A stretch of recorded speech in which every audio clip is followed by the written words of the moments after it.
Na sua acepção jurídico-política, a nacionalidade pode ser definida como um status outorgado ao indivíduo vinculado a um Estado por laços de lealdade. A definição se infere que somente pessoas físicas são titulares do vínculo, que é gerador de direitos e deveres e que é imprescindível o reconhecimento formal por parte do Estado. E é de se observar ainda que apenas o Estado pode outorgar ao indivíduo o status de ser nacional. É dizer que as leis de cada Estado irão estabelecer quem será considerado como nacional, com a exclusão de todos os demais a despeito de serem vinculados àquele Estado. Há de se distinguir que a nacionalidade de dois outros conceitos correlatos, a naturalidade e a cidadania. A naturalidade é um conceito territorial. Quando um determinado indivíduo nasce em uma certa cidade, diz que se é natural dessa cidade e do país a qual está localizada, sem que possa inferir que este indivíduo seja necessariamente nacional daquele país. Entretanto, no caso de países que adotam o critério de ius solis, coincidem em seus efeitos os conceitos de naturalidade e nacionalidade. Como se verá, o Brasil tradicionalmente adota que este critério atribui a nacionalidade brasileira, de modo que entre nós, como regra geral, os conceitos de naturalidade brasileira e nacionalidade brasileira coincidem. Cidadania, por outro lado, é um conceito mais específico, que compreende todos os nacionais de um determinado país no gozo de direitos políticos. Para participar da vida pública e gozar de todos os direitos políticos, o indivíduo, além de nacional, necessita ostentar a condição de cidadão. No Brasil, a regra não é diferente. O cidadão brasileiro também é nacional. A seu turno, a nacionalidade compreende de forma mais abrangente aqueles indivíduos que possuem lealdade a determinado Estado e se encontram em vários níveis sob o manto de sua proteção. Objetivamente, os nacionais têm uma ligação especial e permanente com o Estado de sua nacionalidade, envolvendo obrigações e vantagens, como a proteção em nível internacional e o direito de residência. Nacionalidade é, portanto, uma relação bilateral.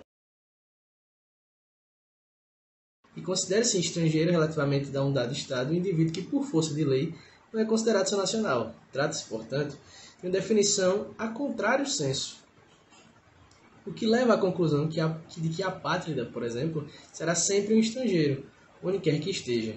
Duas consequências se apresentam. Primeiramente, a importância do conceito de nacionalidade relativamente à definição do estrangeiro, e, em segundo lugar, o óbvio, porém despercebido, fato de que qualquer indivíduo é um estrangeiro fora do país de sua nacionalidade. Dessa forma, qualquer indivíduo é um estrangeiro fora do país, do seu país.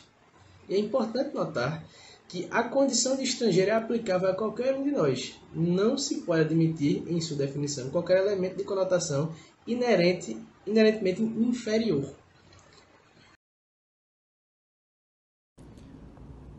Eu vou falar sobre a distinção entre nacionais. Essa distinção entre tipos de nacionalidade é uma prática bastante disseminada, a despeito de se ver, via de regra, bastante discriminatória também. A razão da distinção ela remonta à discriminação em relação aos estrangeiros. Pode-se dizer que a pessoa, o indivíduo, ela é discriminada pela sua origem alienígena, digamos assim. Então, essa pessoa nunca será digna de confiança absoluta. Tanto no caso da nacionalidade originária, como no caso de naturalização, o indivíduo ele receberá o status de nacional de determinado Estado. Então, a maior parte dos países, no entanto, ele estabelece uma diferença fundamental entre categorias de nacionais. O nacional originário, ele goza de todos os direitos inerentes à condição de nacional, enquanto o naturalizado, ele desfruta de status inferior, porquanto, então, não usufrui os mesmos direitos e benefícios assegurados pelos primeiros. Agora, sobre poliapátrida e apátrida. Como resultado da discricionariedade dos Estados relativamente à formulação de leis sobre nacionalidade, dois ou mais países podem, ao mesmo tempo, reconhecer determinado indivíduo como seu nacional. Por exemplo, o caso de uma criança nascida em determinado Estado, que adote a regra do ius solis, cujos genitores são nacionais de outro Estado, que aplique a qualquer regra do jus sanguinis. Então, a criança terá duas nacionalidades, no caso, a de seus pais. A dupla nacionalidade pode também ocorrer quando o indivíduo nacional de certo Estado ele adquire a nacionalidade derivada pela naturalização e não perde a nacionalidade anterior.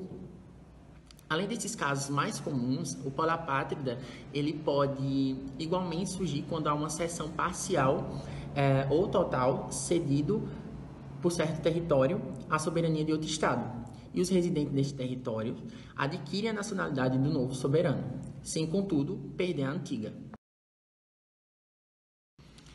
Bom, a competência para atribuir a nacionalidade.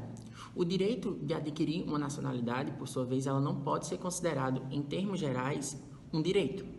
Via de regra, os estados eles são livres para conferir essa nacionalidade a quem quer que seja, mesmo que preenchidos todos os requerimentos legais previstos quanto à aquisição de nacionalidade. Ainda assim, a concessão de nacionalidade ela está, sob o ponto de vista internacional, na esfera da discricionariedade daquele estado. Vou iniciar falando sobre a importância da nacionalidade. Sobre esse ponto, a Comissão Interamericana de Direitos Humanos já afirmou que o direito à nacionalidade é um dos direitos mais importantes do homem, né?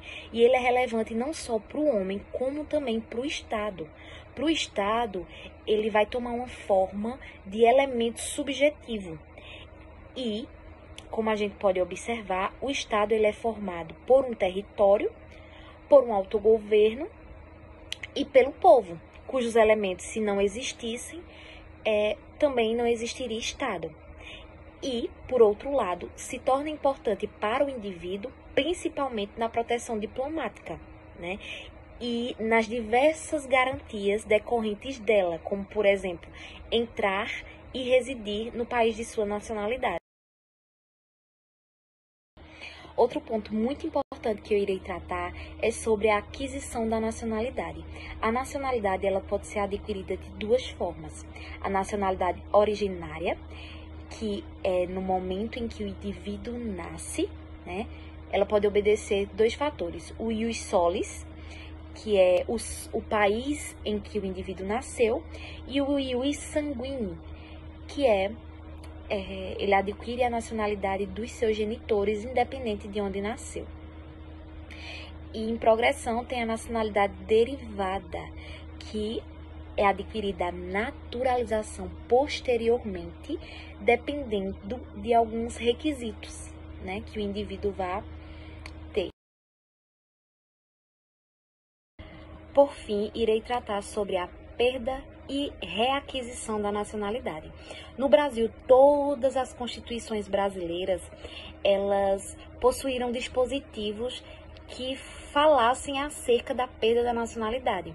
Muitas hipóteses presentes neles foram sumindo com o tempo, mas uma que prevaleceu foi que o indivíduo perde a nacionalidade brasileira se ele for naturalizado estrangeiro, tá?